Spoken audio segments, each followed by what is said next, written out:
A pergunta que eu quero fazer para vocês é a seguinte: o que uma pessoa que busca alta performance jamais deve fazer? E também o que uma pessoa que, poxa, se identificou como num ambiente ruim, né, com hábitos ruins, o que ela deveria fazer para começar? Eu acho que a pessoa que busca alta performance jamais, em hipótese alguma, deveria negligenciar o sono. É o ponto mais importante para você? Para mim é o ponto mais importante. E eu consigo explicar o porquê rápido, vou ser superficial, mas acho que vai ser suficiente para entender. É no sono que as modificações induzidas por estímulos sensoriais quando você está acordado se consolidam e se concretizam. E a alta performance nada mais é do que o aumento da eficácia da atividade sináptica do seu cérebro em circuitos neuronais que a gente chama de engramas. Existe um processo chamado long-term potentiation, que é basicamente a memória descrita a nível celular, que se traduz e hoje é a melhor explicação para uma memória funcional, que a gente fala de memória no cotidiano. Esse fenômeno foi descoberto por o Eric Kandel, que deu um prêmio Nobel para ele em 2000, depois de muitos anos de pesquisa. E hoje a gente tem um razoável grau de certeza que num contexto de privação de sono crônica, esse fenômeno ele é atenuado. Não é que é inibido. Você aprende quando você dorme mal, você consegue aprender, mas atenua.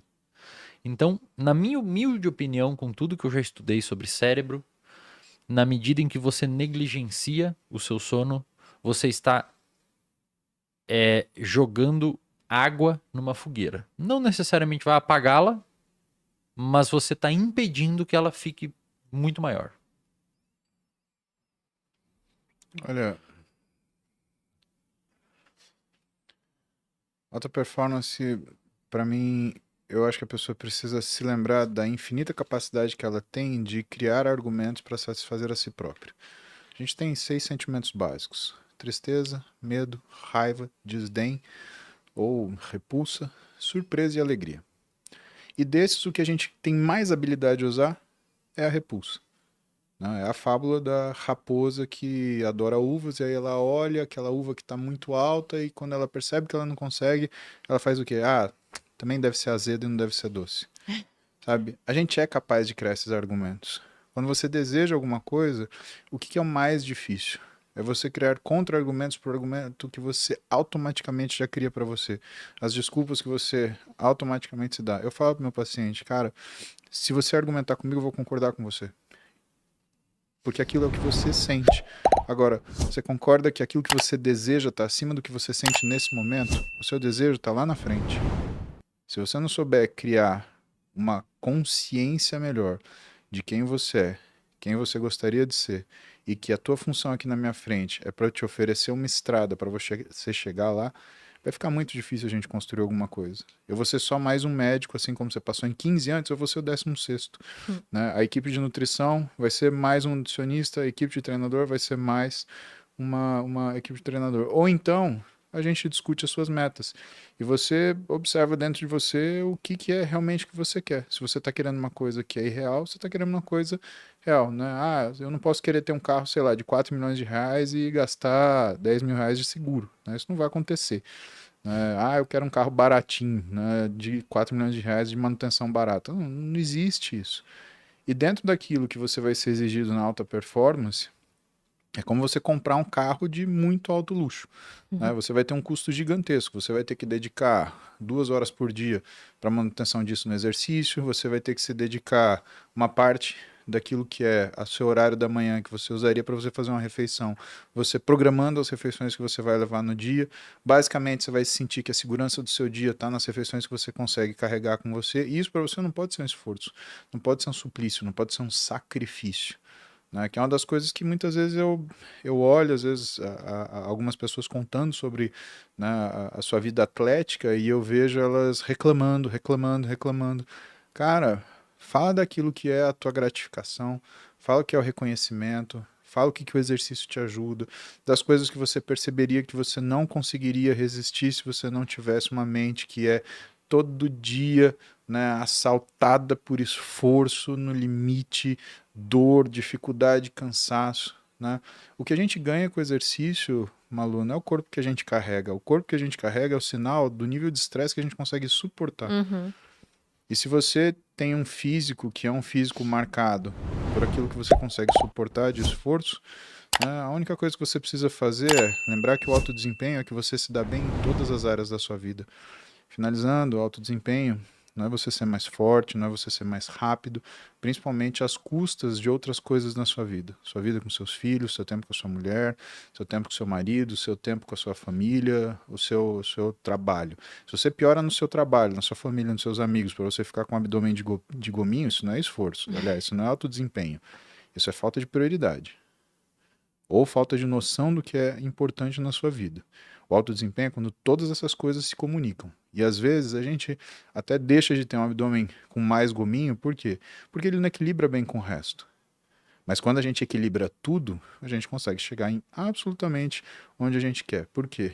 Porque a gente consegue controlar todos os contra-argumentos que a via natural vai fornecer pra gente, porque a gente quer ficar mais 5 minutos na cama, que vira 1 hora, comer mais uma batata frita, que vira 3 lanches do fast food, ou então passar um final de semana sem fazer absolutamente nada. Onde, se você tivesse acordado mais cedo, fizesse uma caminhada no parque tomando o sol da manhã, você estaria vivendo muito melhor. Eu tenho um bordão que eu sempre repito, que é dominar o seu corpo é o primeiro passo para você dominar a sua mente.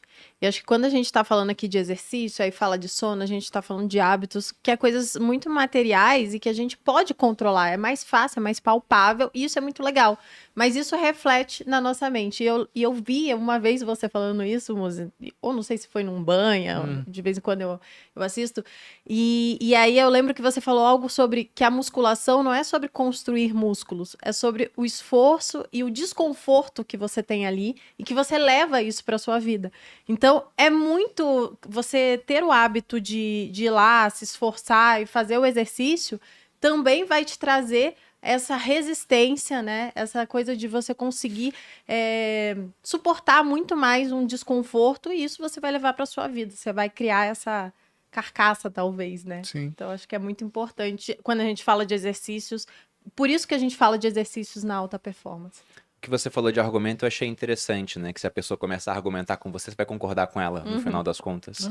Tem um filósofo que ele até escreveu uma obra que vocês iam gostar, é o Bertrand Russell, Elogio ao Ócio. E o Bertrand Russell tem uma história sobre ele. Ele estava dando aula e durante uma aula ele disse que nada é mais perigoso do que uma premissa errada, um argumento errado na mão de uma pessoa inteligente. Porque ela vai partir de uma premissa falsa e conseguir te convencer do que ela quiser, porque ela é inteligente, ela tem bons argumentos, né? Mas se parte de uma premissa falsa, a conclusão vai ser errada. E quando ele falou isso, um aluno do fundão da sala levantou a mão e falou, bom, se isso acontece, então, você que é muito inteligente, né, parta de uma premissa errada e convença a todos nós aqui que você e o Papa são a mesma pessoa. Aí dizem que o Bertrand Russell olhou pro quadro, coçou um pouco assim o queixo e foi lá e escreveu, premissa errada, 0 é igual a 1. Isso matematicamente é errado, né? 1 é igual a 1. Ele colocou que essa era a premissa. Aí depois ele falou, tá, partindo disso, agora vamos colocar elementos verdadeiros, né? Vamos somar mais 1 de ambos os lados da equação. Ficou que 2 é igual a 1 agora, né? 1 é igual a 2, na verdade, estava 0 igual a 1.